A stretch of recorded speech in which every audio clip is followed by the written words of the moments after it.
Broken heart, the sound echoed in the room like thunder. My son's hand struck my face hard in front of everyone. My cheek burned, my ears rang, and my heart felt like it had been torn out of my chest.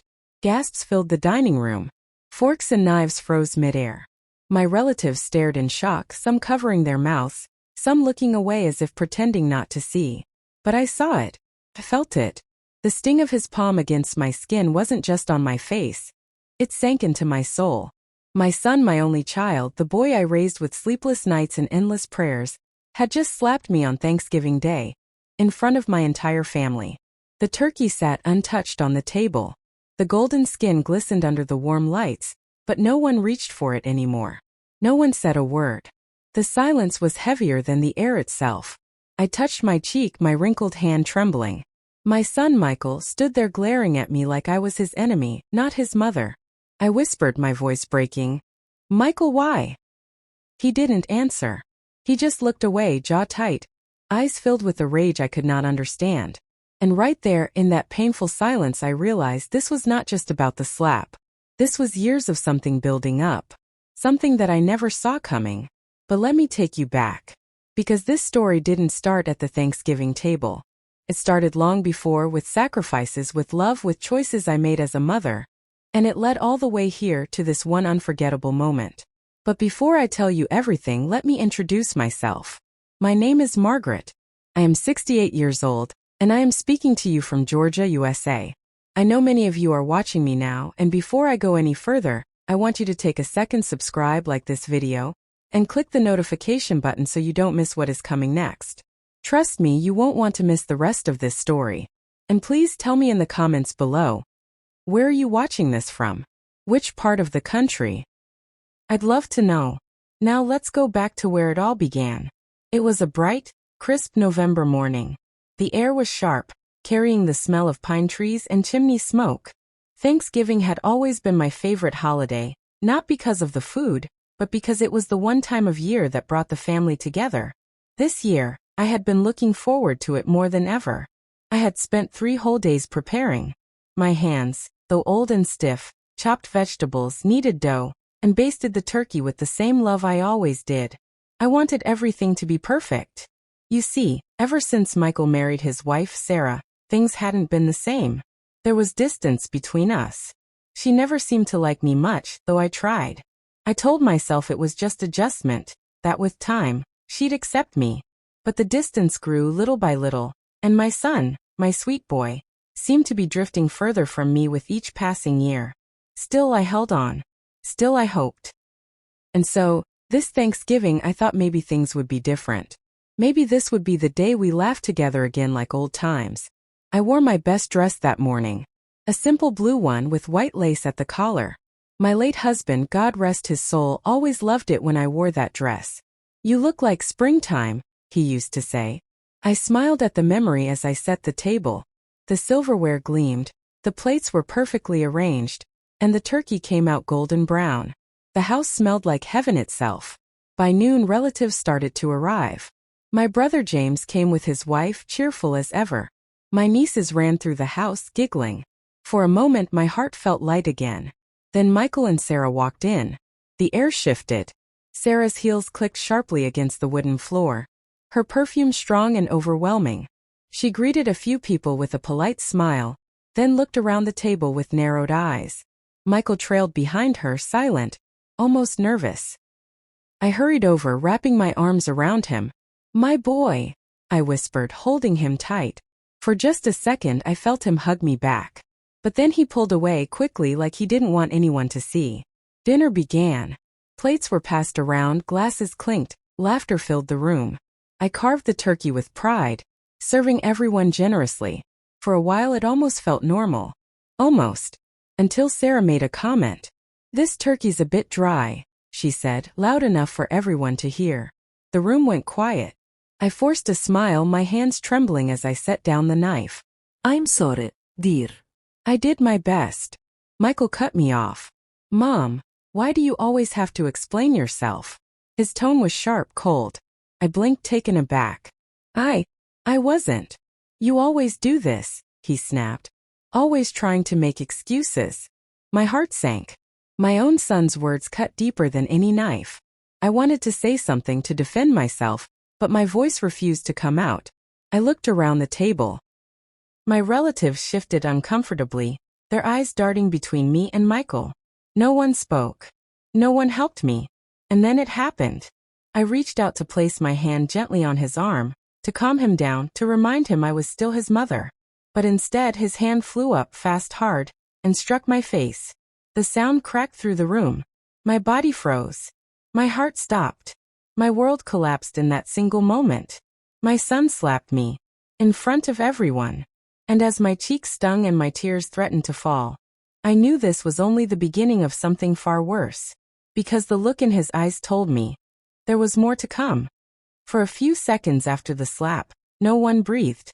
The room was silent, frozen in time, as if the walls themselves were too shocked to echo sound. I could feel every pair of eyes on me, watching, judging, pitying.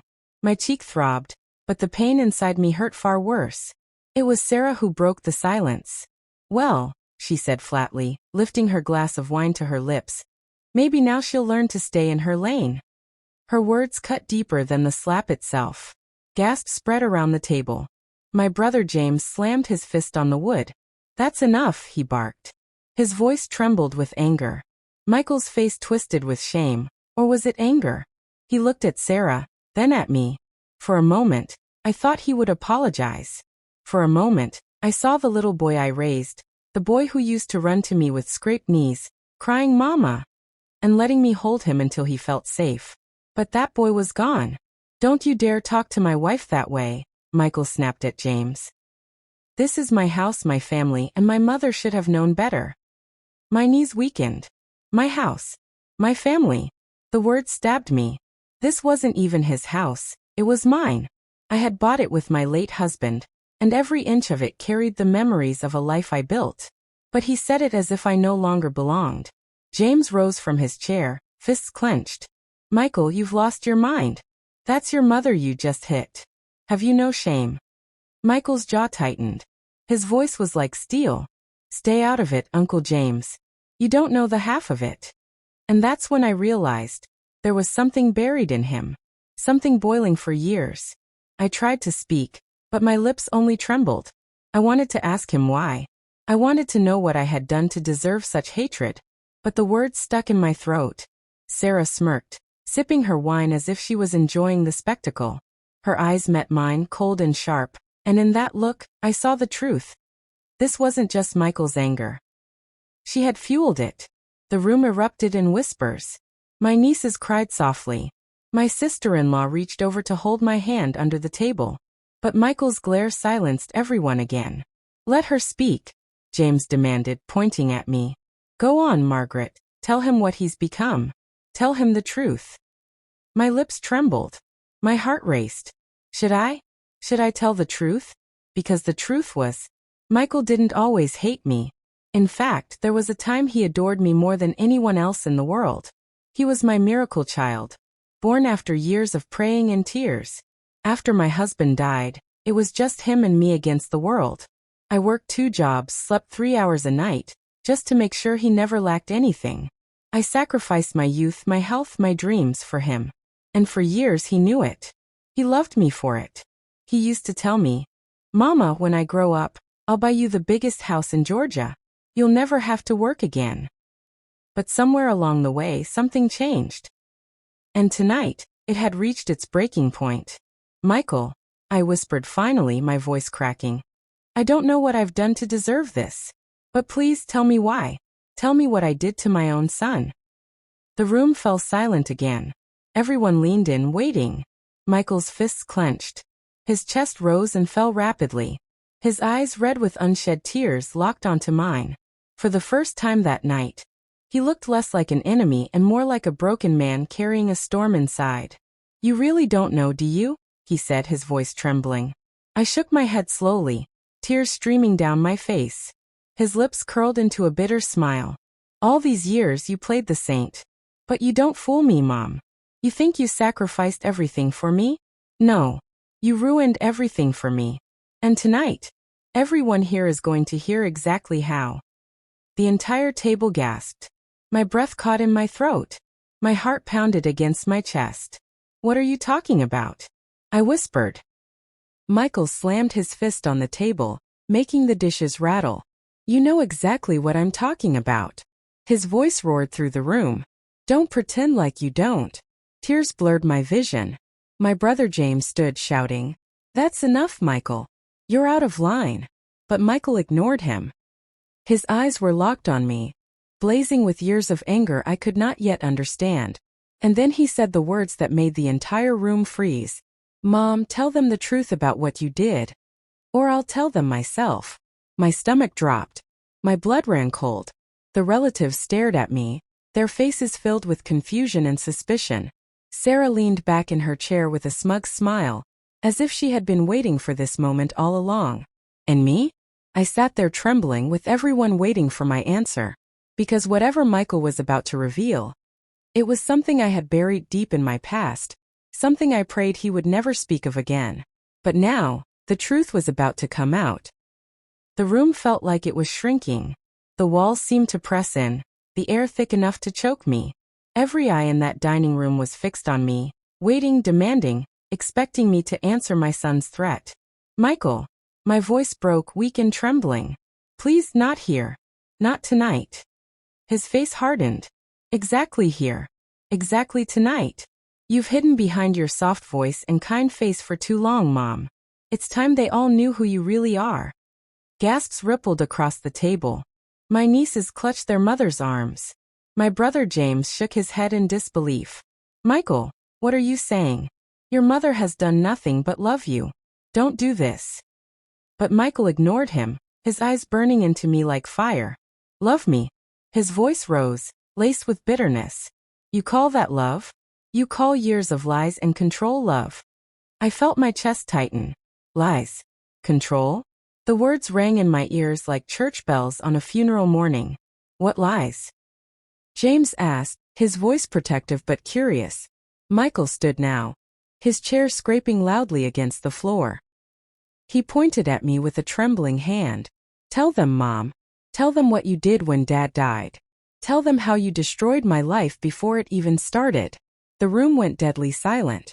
My spoon clattered against the plate as my hand shook uncontrollably. Memories I had buried deep began to stir, clawing their way back into my mind. Michael, please, I whispered, tears streaming down my face. Don't make me. He cut me off, his voice a thunderclap. You never told them, did you? You never told them the truth about Dad. The words hung heavy in the air. Sarah smirked, sipping her wine slowly, enjoying every moment of my humiliation. The others looked around, confused, whispers starting to buzz at the edges of the room. James stood, his fists balled. Michael, your father's death was an accident. We all know that. Stop this nonsense. Michael's laugh was cold and hollow. An accident? Is that what you believe, Uncle James? Is that what she told you too? The blood drained from my face. My whole body froze. He knew. Somehow my son knew. My mind spun back in time. It was 27 years ago. The night my husband, Richard, died. A rainy night, the road slick with water, the air heavy with thunder. I had always carried the weight of that night inside me. Every detail carved into my soul. Everyone believed it was a car accident. Everyone believed Richard lost control. But the truth was far darker. I blinked hard, trying to stay present, but the memory pushed itself forward like a wave crashing against the shore. Richard shouting. My tears. The sound of glass breaking. The fight that should never have happened. And then the screech of tires. The silence that followed. I had kept that truth buried, hidden from everyone, including Michael. But somehow he knew. Michael slammed his hands on the table, his voice trembling with rage. Tell them, Mom. Tell them how Dad died because of you. The room erupted in gasps and cries. My relatives looked at me in horror, their eyes wide with disbelief. My nieces clung tighter to their mother, as though the walls of the house itself had become unsafe. James shouted, Michael, stop it. You're making wild accusations. Margaret loved Richard with all her heart. But Michael's roar drowned him out. Loved him. She killed him. The words exploded like a grenade in the room. My heart felt like it had stopped beating. My body went cold. My breath stuck in my throat. I wanted to scream, to deny it, to silence the accusation. But the memory of that night wouldn't let me. The relatives stared at me, some in disbelief, some in horror, some waiting for me to speak. Sarah leaned forward, her voice dripping with venom. Go on, Margaret. Tell them the truth. Or should I? Tears blurred my vision. My lips trembled. The walls of the house seemed to sway around me. Michael's voice came again, sharp and unforgiving. Say it, Mom. Tell them what you did, or I swear I will never call you my mother again. And there I was, trembling, broken, and trapped. Because the truth he was demanding wasn't just painful. It was dangerous. And if I spoke it aloud, nothing in our lives would ever be the same again. I could barely breathe. The room felt like it was closing in on me. All those faces staring, waiting for me to answer my son's thunderous accusation. My hands trembled so badly, I had to grip the edge of the table to keep from collapsing. Michael's voice sliced through the silence. Say it, Mom. Tell them how Dad died because of you. Gasps lingered in the air. My nieces hid behind their mother's shoulder. James looked at me with wide eyes, his face pale with disbelief. I opened my mouth but no words came out. My throat burned, my chest felt heavy, and tears blurred my vision. I had carried the weight of that night for 27 years, and now it had crashed down in front of everyone I loved. My voice cracked. I didn't mean for it to happen. The room exploded with murmurs. Some gasped louder. Others shook their heads. James shouted, Margaret, what are you saying? Don't let him twist this. But Michael leaned in closer, his face twisted with rage. Don't you dare play the victim now. Tell them what you did. Tell them how you drove Dad to his death. The words stabbed through me. My heart broke all over again as the memories clawed their way back into my mind. I closed my eyes and suddenly I wasn't in the dining room anymore. I was back in that stormy night 27 years ago. Rain pounded against the windows. Lightning split the sky. Richard had come home late again, reeking of whiskey. His steps were uneven, his voice slurred. Where have you been? I demanded, my hands shaking as I held little Michael, only 10 years old at the time, hiding behind me. Out! Richard shouted, slamming the door. His eyes burned with drunken rage. Out with real people, not trapped in this house with you nagging me all the time. I felt my blood boil. I had been holding everything together for months, working double shifts, paying bills, making sure Michael was fed and safe, while Richard drank away what little we had left. Don't you dare talk to me like that in front of our son, I screamed. Richard staggered forward, his face red. I'll talk however I want. You don't own me. The fight escalated. Words flew like knives. Michael cried in the corner, his small body shaking. I tried to shield him, but Richard's anger grew hotter with every second. Finally I snapped. If you walk out that door tonight, Richard, don't you dare come back, I shouted. His eyes narrowed. He grabbed his car keys from the table, stumbling toward the door. Maybe I won't. Maybe I'll finally get the freedom I should have had years ago. I rushed forward, grabbing his arm. You're drunk. You can't drive. He shoved me hard. I hit the wall, my body aching. Michael screamed, Daddy, stop. But Richard didn't listen. He stormed out into the pouring rain, his footsteps pounding against the porch. I stumbled after him, crying, begging him to stop. Richard, please, I yelled, my voice drowned by the storm. But he climbed into the car, slammed the door, and sped off into the night. Tires screeched against the wet pavement. Headlights cut through the rain. And then the sound I will never forget, the sickening crash somewhere down the road. The night went silent after that. Too silent. My legs gave out, and I collapsed into the mud, screaming his name. Back at the Thanksgiving table, I opened my eyes, shaking, the memory still burning fresh in my mind. Tears streamed down my cheeks. I begged him not to go, I whispered. My voice trembled. I begged him to stay. But he pushed me away. He drove drunk into that storm. And he never came back. The room was silent again. Everyone stared at me, their faces pale, shocked, unsure what to believe. James finally spoke. His voice was softer now. Margaret, that wasn't your fault. He chose to drink. He chose to drive. But Michael laughed bitterly, a hollow sound that pierced me. Of course you defend her. That's what everyone does. But I know the truth. I looked at him through blurry tears. Michael, please. I never wanted this. I loved your father. I loved him with all my heart. But he made his choices. No. Michael shouted, his voice shaking. His fist slammed the table so hard the plates rattled. You don't get to twist it like that. You pushed him. You told him not to come back. You as good as killed him. The room erupted in chaos. My relatives shouted over one another. Some defended me. Some looked at me with suspicion, their faith in me shaken. And then through the noise, Sarah's cold voice cut through like a knife. She hasn't told you everything. The room went quiet again. All eyes turned to Sarah, who sat calmly sipping her wine, her smirk growing wider. Michael looked at her and nodded, his face pale but determined. Go on, Sarah, he said. Tell them what we found. Tell them what Mom really did that night. My blood froze.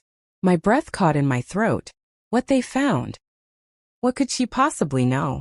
Sarah placed her glass down, leaned forward, and said in a low, sharp voice that made my skin crawl. She wasn't just arguing with Richard that night. She had a secret. One that would change how all of you see her forever. The room gasped again. My heart dropped into my stomach. My body shook as fear consumed me. Because if Sarah knew what I thought she knew, then everything I had fought to protect all these years was about to come crashing down. Sarah's voice hung in the air like a blade ready to strike. She wasn't just arguing with Richard that night, she repeated, her lips curling into a cruel smile. She had a secret. One that proved she wasn't the saint everyone here thinks she is. The room erupted with whispers. My brother James slammed his hand on the table. Enough with your poison, Sarah. You don't know what you're talking about. Oh, I know exactly what I'm talking about, Sarah said smoothly, her eyes fixed on me like a predator watching its prey. She pulled something out of her handbag. A folded paper yellowed with age, the edges frayed. My blood ran cold. I knew that paper. I hadn't seen it in decades, but I recognized it instantly. Michael took it from her and held it up. We found this in Mom's old chest when she asked us to clear out her attic last summer. She thought we wouldn't look inside, but we did. Gasps spread around the table. My heart pounded so loud I could hear it in my ears. The paper unfolded slowly in Michael's trembling hands. This, he said, his voice shaking with fury, is a letter. A letter my father wrote on the very night he died. The room went still. My breath caught. Tears welled in my eyes. Michael's voice broke as he began to read.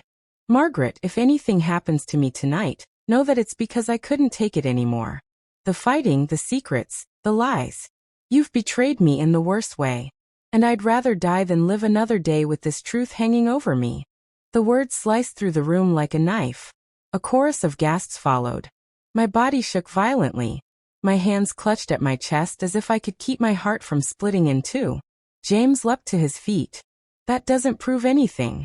Richard was drunk that night, confused, angry. He didn't mean what he wrote.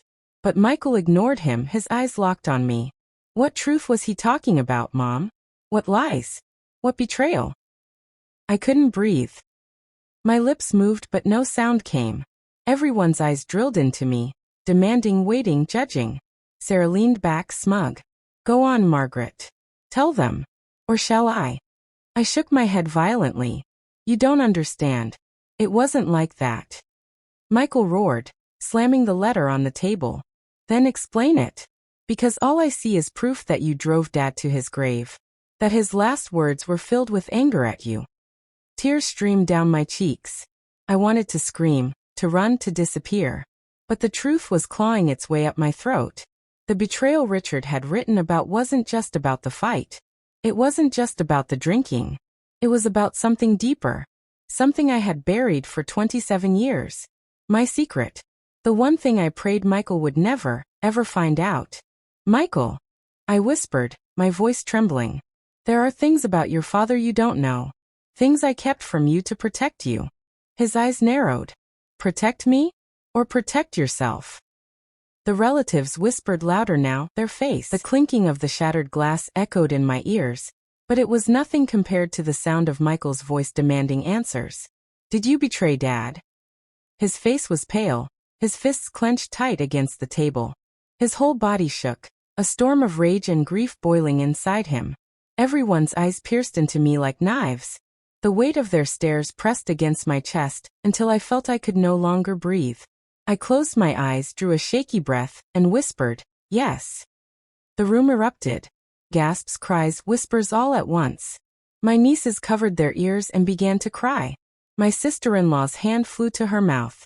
James staggered back, shaking his head violently. "No," James muttered, his voice cracking. "No, Margaret, tell me you didn't. Tell me this isn't true." Tears streamed down my cheeks. I was young. I was lonely. Richard was drinking heavily every night. He stopped being the man I married. He stopped being a husband. He stopped being a father. I tried to hold the family together, but I was falling apart inside. My voice trembled as I went on. There was someone, a man I worked with. He was kind to me. He listened when I cried. He gave me comfort when I felt invisible in my own home. But it was never love, not truly. It was desperation. A weakness. And the moment Richard found out, everything fell apart.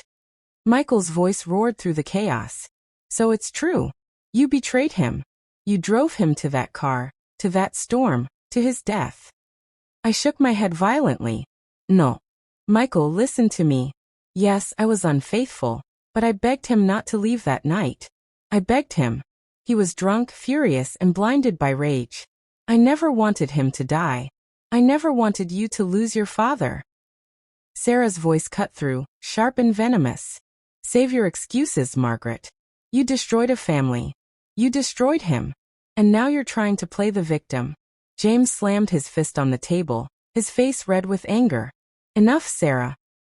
You don't know what it's like to carry the weight of raising a child alone. Margaret made mistakes, yes, but she's still Michael's mother. She doesn't deserve this humiliation." Michael turned on him, his eyes wild. "Don't you dare defend her. Don't you dare. You weren't there when Dad died. You didn't hear him call out her name in anger before he crashed. You don't know what it's like to grow up knowing your mother might have killed your father." The words hit me like a bullet. My knees buckled, and I nearly collapsed into my chair. I whispered, "Michael, how do you know what he said? You weren't there." He froze, his chest heaving, his fists shaking. My blood went cold. "Michael," I said slowly, "how do you know Dad called my name before the crash?" The room went silent again, everyone turning toward Michael. His face drained of color. His lips trembled, but no words came. Sarah's smirk faltered. James narrowed his eyes. "Michael, what are you hiding?" Michael's breathing quickened. He looked at me, then at the others, then back at the floor as if searching for a way out. And in that moment I realized, my son wasn't just accusing me. He was hiding something too. I stood slowly, my hands trembling. My voice was shaky but firm. "Michael, were you there that night?" The entire table froze. Gasps filled the room again. Michael's eyes widened, his face pale as a ghost. His lips parted but no sound came. And then his silence told me everything. The room was suffocating with silence. My question hung in the air like thunder waiting to strike. "Michael," I whispered again, my voice trembling, "were you there the night your father died?" His eyes darted left and right, like a trapped animal searching for escape. His fists clenched, his chest rose and fell rapidly, and his lips quivered as though he wanted to speak but couldn't. James leaned across the table, his voice sharp and commanding. "Answer her, boy. Were you there?" Michael's face went pale. I. Sarah reached for his hand. "Michael, don't." But James's voice boomed over hers. "Don't protect him, Sarah. He's hiding something, and we deserve to know what it is." The rest of the family stared wide-eyed. My nieces clutched their mother tighter. My sister-in-law muttered prayers under her breath. I stepped forward, my legs shaking but my voice steady now. "Michael, tell me the truth. Please. After all these years, don't keep this from me. Were you there?" Michael's eyes filled with tears. He slammed his hand on the table so hard the dishes rattled. "Yes," he shouted. The room erupted in gasps. James staggered back. My heart dropped into my stomach. Sarah's eyes widened, her smug expression cracking for the first time. Michael's voice broke as he shouted again. "Yes. I was there. I followed Dad out that night. I saw everything. The relatives began to murmur in shock, their voices a storm of disbelief. I grabbed the back of a chair to steady myself. You were only 10 years old. Why would you follow him? Michael's face twisted with anguish. Because I was scared. I heard you screaming, I saw him storm out. And I thought he was leaving us forever. I couldn't let him go, so I ran after him. His voice cracked. I hid in the back seat of the car. He didn't know I was there. The room froze. I felt the blood drain from my body. My legs threatened to give out beneath me. My 10-year-old son had been in the car? Michael's tears fell freely now. I saw him drinking from the flask while he drove. I begged him to stop, but he just shouted about you. He said you ruined his life, that he should never have married you. He was furious, Mom. And then, his voice broke completely. And then he lost control of the wheel. The room was silent except for Michael's sobs. My breath came in short gasps. My mind spun. My son had been there, living through the nightmare I thought only I carried. James finally spoke, his voice low, trembling. Michael. Why didn't you ever tell anyone? Michael's body shook with rage and grief. Because I thought she knew. I thought she left me to hear it all.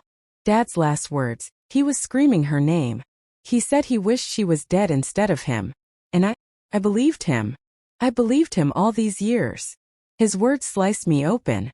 Tears poured down my face as I shook my head violently. No. Michael, I didn't know. I swear to you I didn't know you were in that car. If I had known, I would have run to you. I would have taken you out. I would have.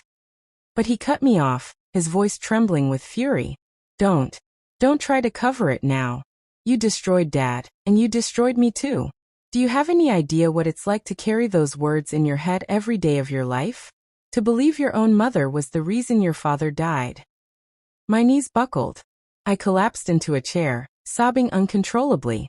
The relatives sat in stunned silence, unsure what to say. Sarah rubbed Michael's shoulder, but even she looked shaken now. James tried to steady his voice. Michael, if you were there, then you also know your father was drunk. You know he made the choice to drive that night. That's not your mother's fault. But Michael shook his head violently. No. Don't you get it? She pushed him. She told him not to come back. I heard her. I heard every word. And that's what broke him. That's what killed him. My heart shattered all over again. I wanted to scream that it wasn't true. That words spoken in anger didn't kill a man. But deep down I knew, those words haunted me too. Michael turned toward me, his eyes blazing through tears. I was there, Mom. I saw everything. I heard everything. And I'll never forgive you for it. The room fell into a heavy silence. Everyone stared at me, waiting for my response, waiting for me to defend myself. But before I could speak, Sarah's voice cut in like a knife. Actually, she said, her tone icy and deliberate. There's something Michael hasn't told you all yet. Something even worse than what you've just heard. The room gasped again. My body froze. Michael's head whipped toward her, his eyes wide with panic. Sarah, no, he whispered, his voice cracking. But Sarah only smiled darkly. Oh yes, Michael. They deserve to know. And at that moment, I realized, whatever she was about to say, would destroy us all. The air in the room was so heavy you could almost choke on it. Everyone's eyes snapped to Sarah as she leaned back in her chair, her lips curling into a cruel smile. Sarah, don't. Michael's voice cracked, desperate, trembling. His hands shook as he reached for her arm. Please don't. But Sarah yanked her arm away, her eyes burning with venom. No, Michael. You've been so quick to shame your mother, to scream about what she did. But what about you? What about the truth you've been hiding all these years? Gasps rippled around the table. My heart pounded so hard I could barely hear over the rushing in my ears. James barked. What truth? Sarah, stop playing games. Speak clearly. Sarah folded her arms and leaned forward, her voice cold and deliberate. The truth is, Michael wasn't just a witness that night. He wasn't just some poor child in the back seat. No. She tilted her head, her smile cruel. Michael grabbed the wheel. The room erupted in chaos. What? Someone shouted. No, that's impossible, another cried. James nearly fell out of his chair. his face pale as ash. I felt the blood drain from my body. My mouth went dry. My son's eyes widened in horror. "She's lying," Michael screamed, slamming his fist on the table. His whole body trembled as tears streamed down his face. "She's lying. I didn't kill him." But Sarah didn't flinch. Her voice was calm, cutting like glass. "Oh, but you did, Michael. You told me yourself. You said you were screaming at your father. You grabbed the wheel to try to stop him from drinking, and that's when the car swerved off the road. You've carried that guilt all your life, haven't you? That's why you lash out at your mother, because it's easier to blame her than to face what you really did." The room went deathly silent. All eyes turned back to Michael. His hands covered his face, his shoulders shaking violently. I stood frozen, my body trembling so hard I thought I might collapse. "Michael!" My voice cracked, desperate, pleading. "Tell me it's not true." Michael's voice was muffled behind his hands. I didn't mean to. I was just trying to stop him from drinking." He wouldn't listen. He kept screaming at me, screaming at you. I panicked. I grabbed the wheel for just a second. Just a second. The words hit me like a thunderclap. My son. My little boy. Carrying this weight all his life. Gasps filled the room again. My nieces began to cry, burying their faces in their mother's lap. James staggered backward, his hand gripping the edge of the table. Michael dropped his hands, his face streaked with tears. His voice cracked with despair. "It was an accident. I didn't mean for him to die. But when the car flipped, when I crawled out and saw him lifeless, I knew it was my fault. And I swore I would never tell anyone." He fell to his knees on the floor, sobbing uncontrollably. My chest felt like it was splitting open. All these years I had blamed myself, hated myself for driving Richard out that night. And now to know my son had been there, to know he had lived with this secret. I rushed toward him, my arms trembling as I reached out. "Michael, my baby, it wasn't your fault. You were a child. You didn't know what you were doing." But he shoved me back, his eyes wild with pain and fury. "Don't touch me. Don't you dare pretend to comfort me now. You're the reason he left that night. If you hadn't betrayed him, none of this would have happened. He'd still be alive." I stumbled backward, the rejection cutting deeper than the slap had hours earlier. The relatives looked on in shock, some crying, some whispering frantically. James tried to step in, his voice steady but firm. "Michael, listen to me. You were a child. Your father made his own choices. It was his drinking, his rage, his recklessness that caused that crash. Not you. And not your mother." But Michael shook his head violently, tears streaming down his face. "You don't get it. Both of them killed him. Her betrayal. My mistake. We both did it." He clutched his head in his hands, rocking back and forth on the floor, breaking apart right before us all. And just when the room could not bear another ounce of tension, a voice spoke from the doorway. A deep, familiar voice. One that froze every single soul at that table. "Enough." The room went deathly silent. My heart stopped. My eyes darted toward the door. And there he was. Richard. My husband. Alive. The word echoed in my ears like a thunderclap. Enough. Every head at the table snapped toward the doorway. And there he was. Richard. My husband. The man I had buried in my heart a decade ago. Alive. My breath caught in my throat. My knees went weak, and I gripped the table to keep from collapsing. The room was frozen, everyone too stunned to even move. James was the first to find his voice. What kind of sick game is this?" His words trembled. "You can't be." But Richard stepped forward, his face aged, his hair streaked with gray, but his eyes burning with the same fire I remembered. "It's me," he said calmly, his voice rough. "I'm alive." The relatives gasped, some of them crying, others muttering prayers. Michael's face twisted in confusion and fury. No. I saw you. I was there. You were dead.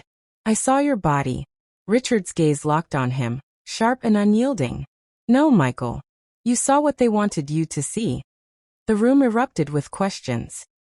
"What does that mean? Who wanted us to see what? Richard, where have you been all these years?" My throat was so tight I could barely speak. Finally, I forced the words out. Richard, if you're alive, then who? Who was in that car? Who did we bury? His eyes shifted to me, and for the first time, his expression cracked with something almost like regret. Not me, he said quietly. That night was not an accident. It was staged. The room fell into stunned silence. Sarah's hand flew to her mouth. James muttered under his breath. Michael staggered to his feet, his face pale and trembling. Staged? What are you saying? You faked your own death. Richard nodded slowly. Yes. A scream ripped out of me before I even realized it. Why? Why would you do something so cruel? Why let your own son, your own family, think you were gone? Do you know the years of torment, the guilt, the grief we've lived with? Richard's jaw tightened. You don't understand. I had to. If I hadn't disappeared that night, none of us would be alive right now. The room gasped. James slammed his fist on the table. Explain yourself, Richard. Enough of these riddles. Richard stepped closer, his voice low and grave. That night I wasn't drunk. I wasn't out of control. I was being hunted. Everyone froze. Michael blinked rapidly, confusion spreading across his face. Hunted? By who? Richard's eyes darkened. By the people I owed. Dangerous men. Men who don't forgive. Men who don't forget.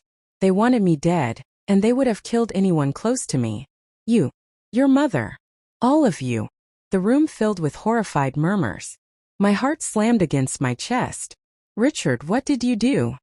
His lips pressed into a hard line. I got involved with the wrong people. Gambling.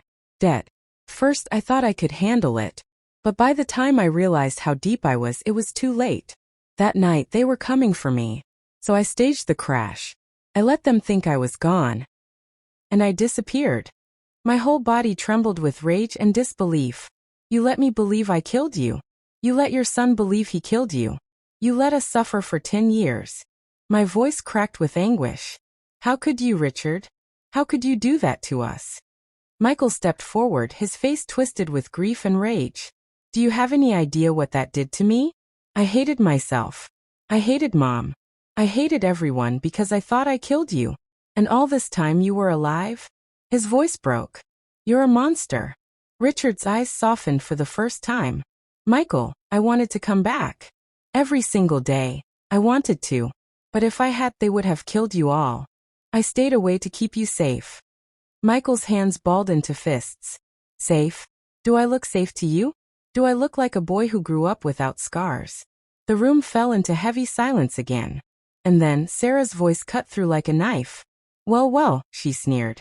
The prodigal husband returns. How noble of you, Richard. But maybe you should tell them the whole truth. The real reason you came back tonight. Richard's eyes snapped to her, sharp and furious. Stay out of this, Sarah. She smirked, leaning back in her chair. Oh no, Richard. You've kept your secrets long enough. But now they're all going to hear what you came here for. The room turned to her in shock, waiting. I felt my heart pound so loudly it echoed in my ears. Sarah's smirk widened. You didn't just come back because of guilt, did you, Richard? You came back because... She paused for effect, her voice dripping with venom. They finally found you. The room went still. Richard's face drained of color. His lips pressed into a thin line. His silence was more terrifying than words. And in that silence, the whole family realized, danger wasn't just in the past. It was standing at our doorstep. Sarah's words still hung in the air like a curse. They finally found you. Every relative froze, eyes darting between her and Richard, waiting for him to deny it. But he didn't. His silence screamed louder than words. My chest tightened. Richard, is it true? His jaw clenched. His eyes avoided mine. That was answer enough. Michael's face twisted with rage. You brought them here? After everything, you led them straight to us. Richard held up his hands, his voice sharp. No. I tried to protect you. I never wanted them to touch this family. But Sarah's right. They found me. And now, he swallowed hard, his voice breaking for the first time. Now they'll come for anyone in this room. Gasps erupted. Some of the younger children started to cry, clutching their mothers. James stepped in. slamming his palm on the table. Enough riddles, Richard. Who are these people? What do they want? Before Richard could answer, the sound cut through the night. A car door. Then another. Then footsteps, heavy, deliberate, crunching against the gravel driveway. Everyone froze. My heart stopped. Michael rushed to the window, pulling the curtain back just enough to peek outside. His face drained of color. Oh my God! What is it? I whispered, though I already felt dread crawling up my spine. Michael turned slowly, his voice trembling. Men. 4 of them. Standing by black SUVs. They've got guns. The room erupted in terrified screams. Mothers clutched their children tighter. Chairs scraped back. Panic shot through the air like lightning. Quiet. Richard hissed, his voice low but commanding. Everyone stay down. But it was too late. A hard knock thundered at the door. Bam, bam, bam. The entire house shook. Richard. A deep voice boomed from outside. We know you're in there. You've run long enough. It's time to pay your debt. My knees buckled. My blood turned to ice. James quickly began ushering the younger ones toward the back rooms. Everyone move. Go now. Michael spun on Richard, his voice shaking with fury. You ruined us. You brought this nightmare to our doorstep. Richard grabbed his arm. Michael, listen to me. If we don't stay calm, people will die tonight. Another bang rattled the door, this time harder. Wood cracked under the force. I clutched the table, my breaths coming in sharp gasps. My mind screamed. This is it. This is how it ends. Sarah, instead of hiding, smirked darkly from her chair. Well, isn't this poetic? Thanksgiving dinner with guns at the door. Michael's fist shook. He turned toward the kitchen drawer, yanking it open and pulling out a knife. His eyes burned. If they want him, they'll have to get through me first. Richard stepped in front of him, grabbing his wrist. No. You're not doing this. I won't let you throw your life away for me. Michael screamed, voice cracking. You already threw my life away 10 years ago. The door shook again, this time splintering. And then, the sound that made every soul in that room stop breathing. A single gunshot. The window shattered. Glass rained across the table. Screams erupted as children wailed and adults ducked to the floor. I dropped flat, my hands covering my head. My heart hammering so loudly it hurt. And then, just as chaos swallowed the room, someone fell. I turned my head slowly, my chest tightening, dread eating at me. And there on the floor, blood spreading fast beneath them, was one of my family members. The sound of the gunshot still rang in my ears. I forced myself to look, though my heart screamed not to. And there, sprawled on the floor, clutching his side as blood seeped through his shirt, was James. No, I cried, crawling across the broken glass toward him. James, stay with me. He groaned, his face pale, sweat breaking across his forehead. His hand pressed hard against the wound, but blood leaked through his fingers. Panic erupted around me. Children screamed. Some of the women wailed. Michael dropped the knife in shock, his body trembling. James. Michael choked, his voice breaking. He dropped to his knees beside his brother. No, no, no, you're going to be okay. Richard's voice cut through the chaos. Everyone get down. Stay away from the windows. But no one listened. Fear had taken over. Another gunshot rang out. The dining room chandelier shattered, raining glass on us all. Michael grabbed James's shoulders, shaking him. Stay awake. Don't you dare close your eyes. His tears fell freely. James coughed, blood staining his lips. His voice was weak. It hurts. My hands shook as I pressed mine over his, trying to stop the bleeding. Don't you leave me, James. Don't you leave me. Richard pulled at me. We can't stay here. They'll break the door any second. We need to move him. Michael's head snapped up, his face furious. This is your fault. If James dies tonight, it's on you. Richard didn't argue. His eyes hardened, his jaw set. He knew Michael was right. Another slam shook the front door. It was about to give way. Richard! The voice outside thundered again. We want you. Not them. Open the door and no one else has to die. The room went still. Everyone stared at Richard. His face was etched with torment, but his body stood firm. Don't listen to them, he growled. They'll kill all of you anyway. But Michael's voice cut sharp. Then go out there and face them yourself. Don't make us suffer for your sins. For a moment Richard didn't move. His chest heaved, his eyes darted to James bleeding on the floor, to me trembling beside him, to the terrified faces of our family huddled in the corners. And then he stood. Slowly he walked toward the door. My heart stopped. Richard, no. What are you doing? He turned, his eyes meeting mine. There was something in them I hadn't seen in years. Resolve. This ends tonight, he said firmly. I won't run anymore. Michael jumped to his feet, grabbing his father's arm. No. You can't just. But before he could finish, the front door exploded inward. The wooden frame shattered. The hinges tore loose. And there they were. 4 men dressed in black, faces hard, guns raised. The leader stepped inside, his cold eyes scanning the room before locking on Richard.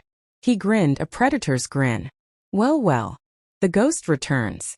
The air grew so heavy I could barely breathe. My body shook as I clutched James tighter. Michael's hand twitched toward the kitchen knife on the floor. Richard raised his hand slowly, stepping forward. I'm here. Let them go. This is between you and me. The man chuckled darkly. Oh, Richard, you know it's never that simple.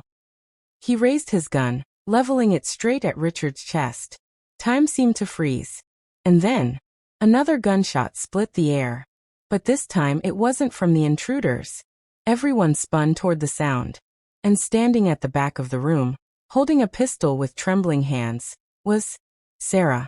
Her face was pale, her hand shaking, smoke curling from the barrel of the gun. One of the intruders dropped to the floor, clutching his neck, blood pouring between his fingers. The room erupted into chaos. And just like that, Thanksgiving turned into war. The sound of Sarah's gunshot cracked through the house like thunder. For one frozen second, nobody moved. The man she'd hit collapsed, blood gushing from his throat, gurgling as he clawed at the floor. His gun slipped from his hand, clattering uselessly. Then chaos exploded. Get down, Richard roared, throwing himself toward the dining table and flipping it on its side. Plates, glasses, and half-eaten turkey scattered across the floor. Family members screamed and ducked behind chairs and furniture. Bullets tore through the walls. Drywall splintered. Windows shattered as 2 of the armed men opened fire. The air filled with deafening blasts, the acrid stench of gunpowder choking the room. I dropped flat, my arms wrapped around James's bloody body. Please, God, please, I whispered, tears streaming down my face. Michael scrambled across the floor, grabbing the fallen attacker's gun. He fumbled, almost dropping it, then clutched it tightly with shaking hands. Michael, no! I cried. But he ignored me, rolling to the side and firing wildly toward the intruders. Bullets cracked into the walls, missing their targets but forcing the men to duck. One of the attackers stormed forward, gun raised. Richard launched himself at him, tackling him into the side of the fireplace. The gun went off, the shot echoing inches from Richard's ear, but he didn't let go. They wrestled viciously, fists slamming, grunts filling the air. Richard! I screamed. Another man advanced toward the group of children huddled in the corner. His eyes were cold, merciless. And then, Sarah fired again. The bullet caught him in the shoulder. He staggered, cursing, his gun slipping for just a second. Michael saw his chance. He aimed and fired. This time, the bullet found its mark, straight through the man's chest. He collapsed lifeless. The family gasped. Michael froze, staring at the smoking gun in his hand. His chest heaved, his eyes wide with horror at what he'd just done. But there was no time. The last attacker grabbed Sarah from behind, twisting her arm and pressing his gun to her temple. Enough, he barked, his voice sharp and cruel. Drop your weapons or she dies. The room went deadly silent. Richard froze, breathing hard, his fists still bloodied from the fight. Michael's hands trembled as he clutched the pistol. My heart pounded so violently I thought it would burst. Sarah whimpered, her eyes wide with terror. Don't listen to him. The attacker pressed the gun harder against her head. I said drop them. Now. Richard raised his hands slowly, his voice cold as steel. Let her go. You don't want to do this. The man sneered. She just killed one of mine. You think I'm letting her walk out of here? I couldn't breathe. My vision blurred with tears. Everything inside me screamed to do something, but I was frozen, powerless. Michael's jaw clenched. His eyes darted from Sarah's terrified face to Richard's steady gaze. And then Michael dropped the gun. It clattered against the floor, the sound echoing like a death sentence. The attacker smirked. Smart boy. But instead of loosening his grip, he dragged Sarah backward toward the open door. Gun still pressed against her head. No. I cried, struggling to my feet. Please, not her. Richard lunged forward, but the man shoved the gun harder against Sarah's temple. One more step and she's dead.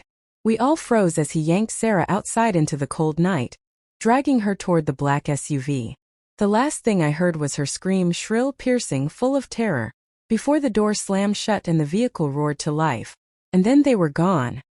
The house was silent. Not the silence of peace but of shock.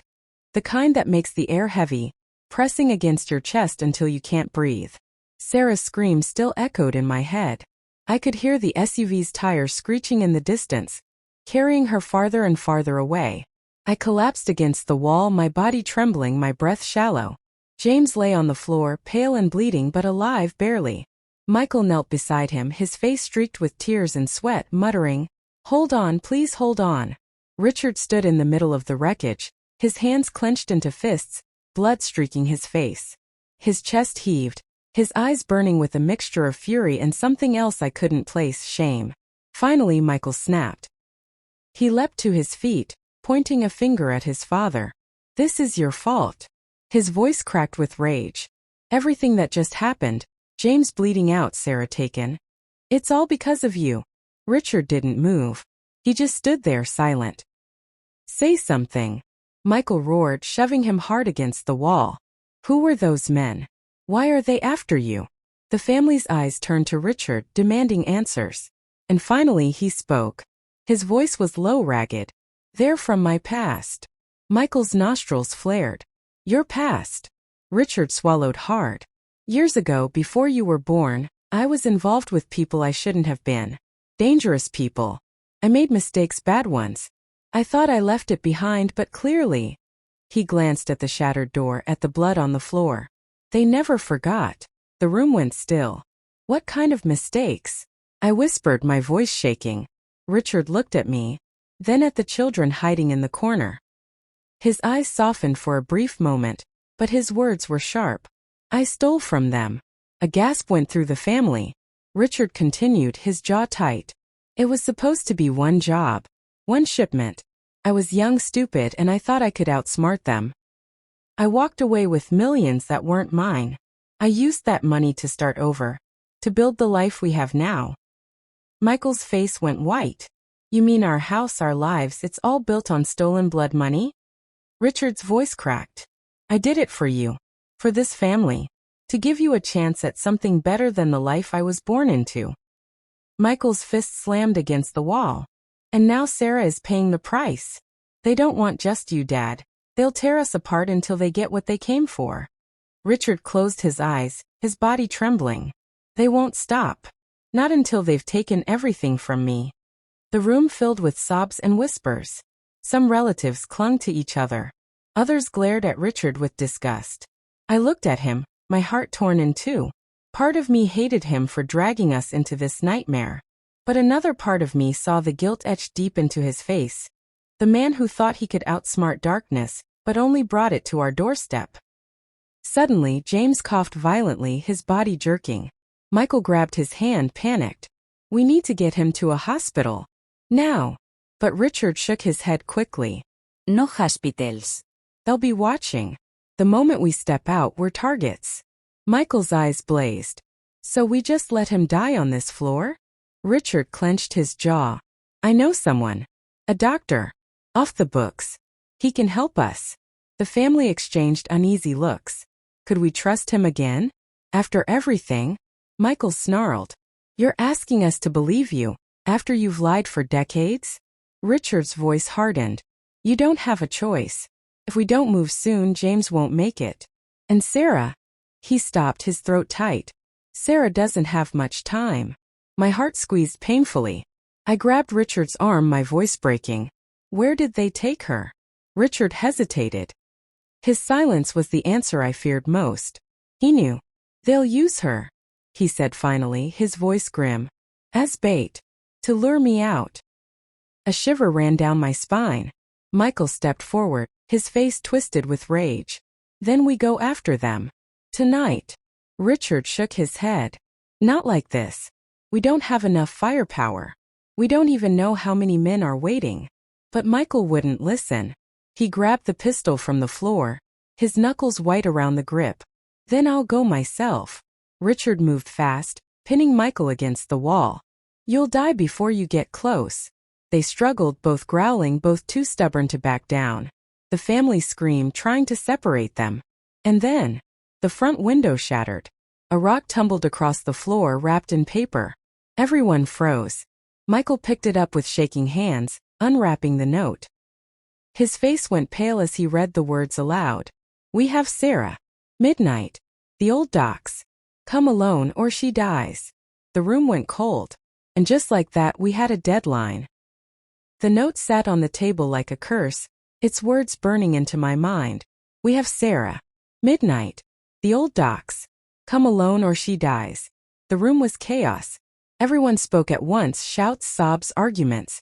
Some begged Richard to go. Others demanded we call the police, and Michael paced the floor like a caged lion, his gun clenched tightly in his fist.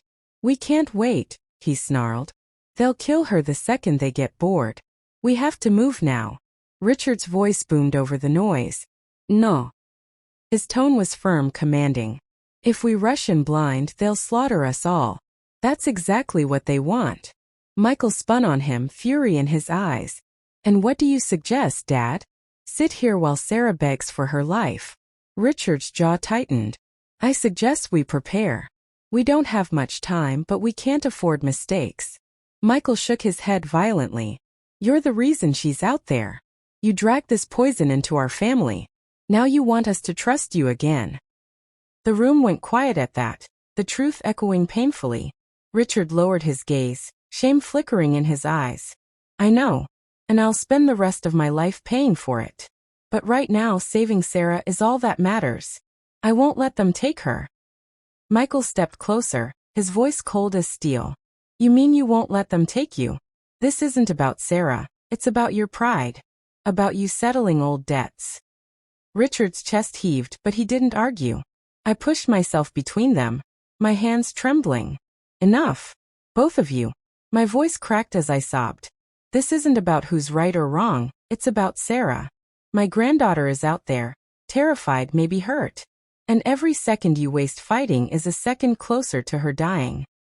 Tears burned my eyes as I looked at both men. The son I raised, and the grandson who was now more of a man than his father in this moment. If you two can't stand together for her, then God help us all. For a moment, silence hung heavy. Then Richard sighed, his shoulders slumping.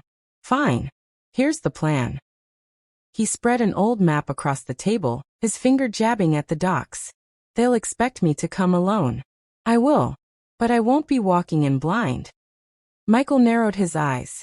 What are you saying? Richard met his gaze. You'll be my backup. You and anyone else who's willing. Stay hidden until I give the signal. If something happens to me, you take the shot. The family murmured in unease. Some shook their heads in fear. Others clenched their fists, determination flashing in their eyes. Michael stared at him for a long moment, then gave a single nod. Fine. But if you hesitate, if you even think of choosing yourself over Sarah, I won't. The clock ticked louder than ever as we prepared. Richard armed himself, strapping a pistol to his side and tucking a knife into his boot. Michael loaded the stolen gun, his hands shaking but steadying with each click. Others grabbed kitchen knives, bats, anything they could use. The air was thick with fear and adrenaline. And then midnight came. The drive to the docks was suffocating. The black water shimmered under the moonlight, the air cold and damp. Shadows stretched long across the abandoned warehouses, each one looking like it could hide death. Richard walked ahead, his figure tall and tense, while Michael lingered behind with a small group of relatives, hiding in the darkness. I stayed back with James, who was too weak to move, my heart pounding with every step they took. A single SUV waited by the water, its headlights cutting through the fog. The back door opened, and there she was, Sarah.